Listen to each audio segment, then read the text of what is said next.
Na sua concepção de vida, o que significa crer em Jesus para você? Fazendo uma análise da sua vida, você realmente acredita em Jesus? Você realmente vive como quem acredita em Jesus? Eu te desafio a acompanhar comigo este evangelho, na qual Jesus vai falar exatamente daqueles que olham para ele e acreditam nele. No Evangelho de João 3, Jesus está diante de um fariseu muito renomado, considerado como o príncipe dos judeus. O nome dele é Nicodemos. Jesus está diante de Nicodemos e fala o seguinte para ele: ninguém subiu aos céus, a não ser aquele que desceu dos céus, o Filho do Homem. Do mesmo modo como Moisés levantou a serpente no deserto, é necessário que o Filho do Homem seja levantado, para que todos os que nele crerem tenham a vida eterna. Pois Deus amou tanto o mundo que deu o seu Filho unigênito, para que não morra todo o que nele crê, mas tenha a vida eterna.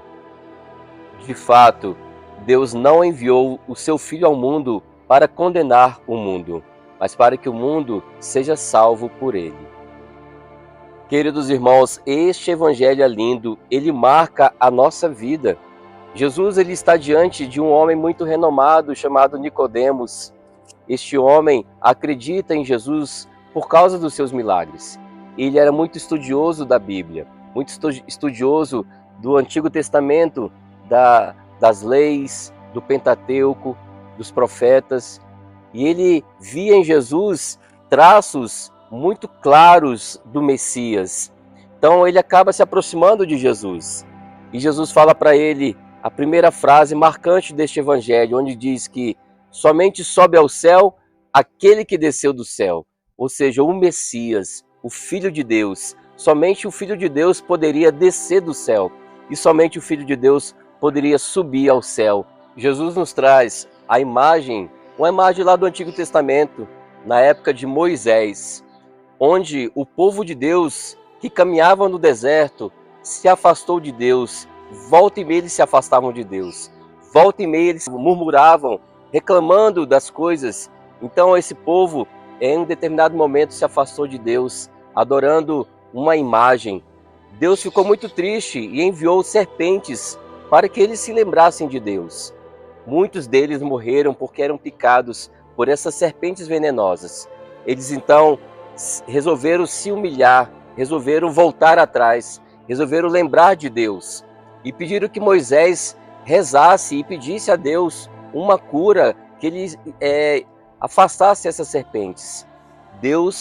Moisés foi falar com Deus e Deus achou um meio para que eles fossem curados.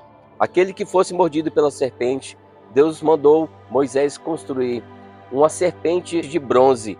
E aí, quando ele levantasse essa serpente, aquele que fosse mordido e olhasse a serpente levantada por Moisés, este seria curado. E exatamente aconteceu isso. Então Jesus ele está trazendo esta imagem do Antigo Testamento.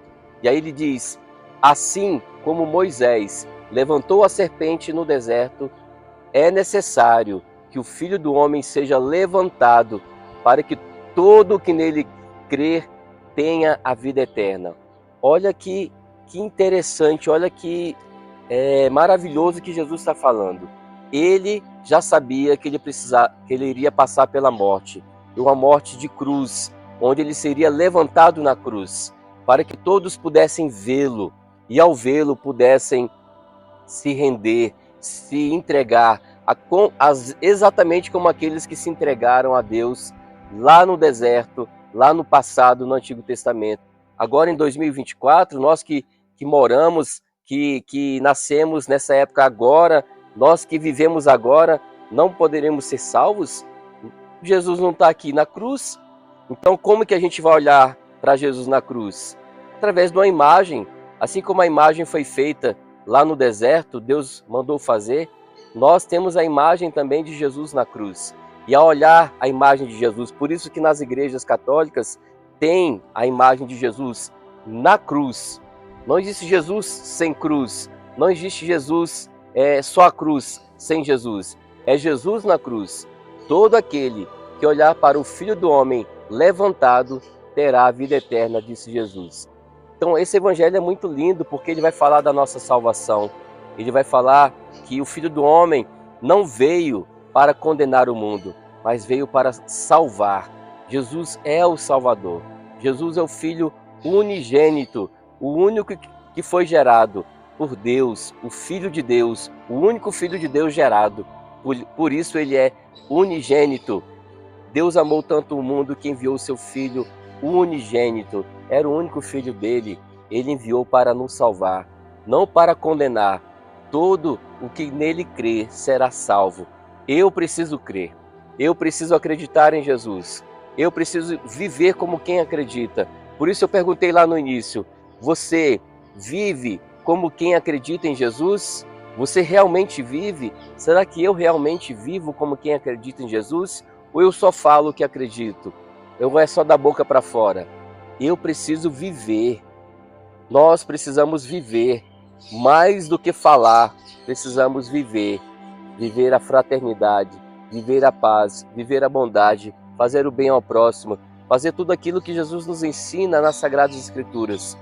Fazer tudo aquilo que Jesus nos ensina no seu Evangelho. Às vezes é difícil para nós. Somos pecadores, somos limitados, somos fracos. Às vezes realmente é difícil, mas não é impossível. Não é impossível. Senão Deus seria doido, Deus não é doido. Ele sabe que nós temos capacidade. Ele sabe que nós podemos vencer. Vencer as nossas fraquezas, vencer os nossos caprichos, os nossos apegos, as nossas preguiças. Ele sabe que nós podemos vencer. Ele sabe que nós podemos fazer mais, mais e caminharmos cada vez mais para Ele. Deus é maravilhoso. Ele é o Salvador. Ele é o Yeshua, o Salvador da humanidade. Que Deus possa nos abençoar e por isso agora eu faço uma oração. Peço ao Senhor, Senhor Jesus, derrama a Tua graça, o Teu amor.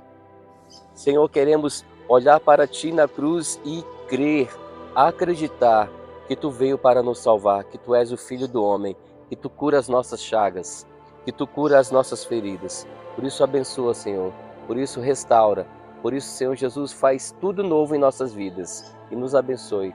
Em nome do Pai, do Filho e do Espírito Santo. Amém. A paz esteja convosco.